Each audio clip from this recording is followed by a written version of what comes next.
Hi,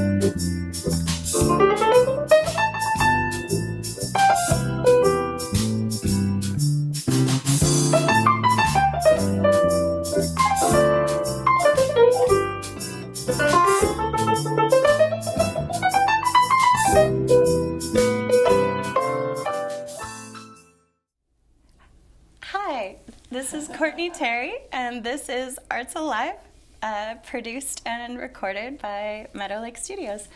And my guest today is Jason Berrier. You are an artist. I am. You are also a bartender. I am. Anything else we should cover with I'm that? also a father. Okay. I am also a learned scholar. Excellent. Sometimes I chop wood. I do lots of things, but art is what we're here to talk about today. It is. Yeah. Thank you. Yeah, thank you so much for having me on. I really appreciate it. It's really nice to be here, and I'm excited to talk about what I do and how I go about it. Yeah. Well, let's get into it. So what got you started as an artist? Well, I've been doing creative stuff for years. It started when I was a very young boy. I got a little book on drawing horses. Is it like one of those like draw 50 horses? Yeah, I don't know if you've ever been to a place called Hobby Lobby. They have books like that there. You see them on the side. Yeah. I got a book. I started drawing, and ever since then, it kind of got the bug in me. I kept going. And you know, those things, they build a little seed in you, and then you grow up with them, and after a while, it starts to take hold. I think I started painting like more seriously when I got to college, as a creative outlet to deal with, I don't know, the need to create, how to deal with anxiety, how to deal with the world at large, the desire to be more than just another student. So I've been painting now for a couple decades plus. And did you study art at school? Or was it all totally like, by day I study this, but then in my other life I am artistic? Yeah, I think that's. I was in college to be a teacher originally, and then I wanted to teach writing because I liked reading, and who doesn't want to teach writing when you read a lot? And then I wanted to write a book about an artist. Because artists are interesting, generally. The ones that I know. And then I was like, I don't really know anything about artists, so I'm going to go ahead and kind of act like an artist. And so I can feel that passion of what an artist might have. So then I started painting after that, as research. Yes. for my novel that I'm going to write. And then I forgot about the novel, but I did keep painting. And so I've been painting, and it's like slowly. I never studied, through other than self-taught. Okay. Book learning. These days you can watch a video on anything and learn things.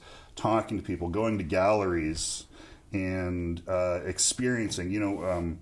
I originally grew up in Indiana, outside of Chicago. Okay.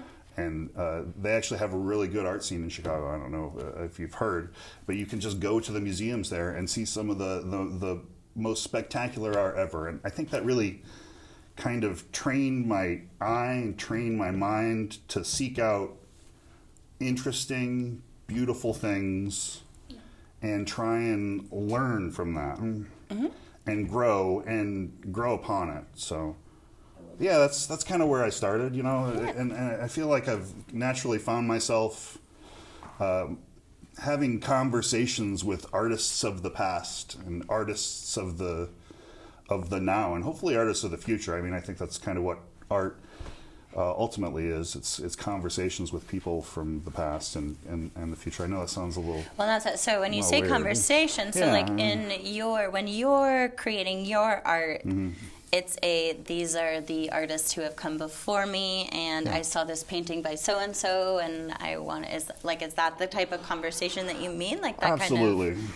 I think if there is to be a key theme that runs through like what I've been doing as an artist for the past couple decades, it's learning, and looking at the great artists, the great cultural influencers of the times of the past. And trying to understand why they did what they did, how they did it, what they were doing, whether it be like showing emotion or showing technique, evolving with skill or creativity, or evolving with like some sort of energy that they're putting into their paintings, and just seeing if you can learn how to capture that and kind of be a part of it. I think it's so beautiful. I love to look at paintings. I look at them all day, and my nights I spend looking at videos of people making paintings, and it's fantastic. I enjoy it. I love it. It's like an itch that you just got to kind of keep doing, and if you don't do it, then you feel lost. So you stagnate. Yeah, that's not me. You got to learn. You gotta experience. You got to experiment. A couple things I had in mind before we came in talking today is I was really interested in the idea of like skill, craftsmanship, and creativity. And I think a lot of times they can be kind of at odds, right? Like we've seen the greatest quilters, the greatest, educators, and there's a craftsmanship that happens in art that is necessary and takes thousands of hours to develop. And then you couple that with the creative intentions of an individual trying to express themselves or trying to learn. And I think the greatest artists have to learn how to couple those, right? So you can't get there on a dime without putting in the hard work, the skill, the mastery, but also mastery unto itself is beautiful design work, but you have to include the creativity. It's a hard process, yeah, and I feel like I'm constantly working towards it. Well, and I love that your story too is I feel like so many people were like, well, I didn't go to art school, or I never took art classes, and it's like that you can learn plenty of things in an art class, obviously, and like some of the technical things, but then there's just it's so important that people can, like, if it's something, they seek that out. Like, it was learning that you went after and found it's, as you said, decades of work that have taught you, but at the same time, it doesn't necessarily, I feel like sometimes people don't realize how accessible art is and how just easy it can be to, well, I say, oh, it's so easy, but like when you have the material, like you can just get started. You don't have to start somewhere. You can just start. Something I commonly hear, because over at the Golden Valley, I bartend over there, and so I have the opportunity. I have this great audience that comes in, and my friends and my surrogate family to a certain extent, and I get to kind of keep showing them my art. And the thing I hear often is like, "Oh man, I can't even draw a stick figure." And I said, "Well, spend 20 years trying to draw a stick figure, and then see if you can draw a stick figure." Like it's work. It's hard, but it's empowering. People are busy. People have other things to do. I have a family, 2 beautiful boys, a wonderful wife that kind of make everything, the world, go round for me. And trying to fit art into a space between soccer practice and jiu-jitsu and going to birthday parties and making sure you spend enough time with your loved ones. It's a real challenge, and a lot of people don't have the time to do that. And I have a house too; those things are always falling apart. Yeah. So if you're trying to take care of a house, it's terrible. It's hard to do. So, not everybody has the time. Thank goodness, I have a family that like really kind of steps in and gives me the opportunity to do that. I have a job where it's flexible enough that I can have the opportunity to do it, and I can make beautiful things. I really.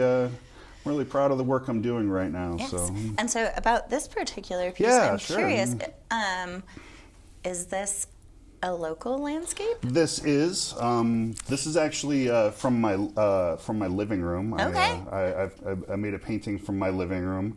We live in like maybe the most beautiful area in the world, in my opinion. Okay. I've traveled the country multiple times, and this really is my favorite spot. And in the county, and the landscape is just so beautiful and so vibrant.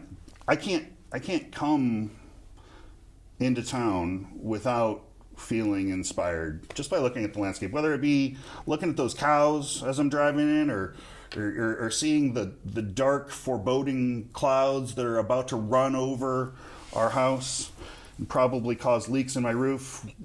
Either way, it's absolutely fantastic to look at, and I enjoy it. So, I think nature can be a great, inspiration to pull from. So, do you feel most of your work is like landscapes and other kind of has the natural elements to it? I get bored easily. Okay.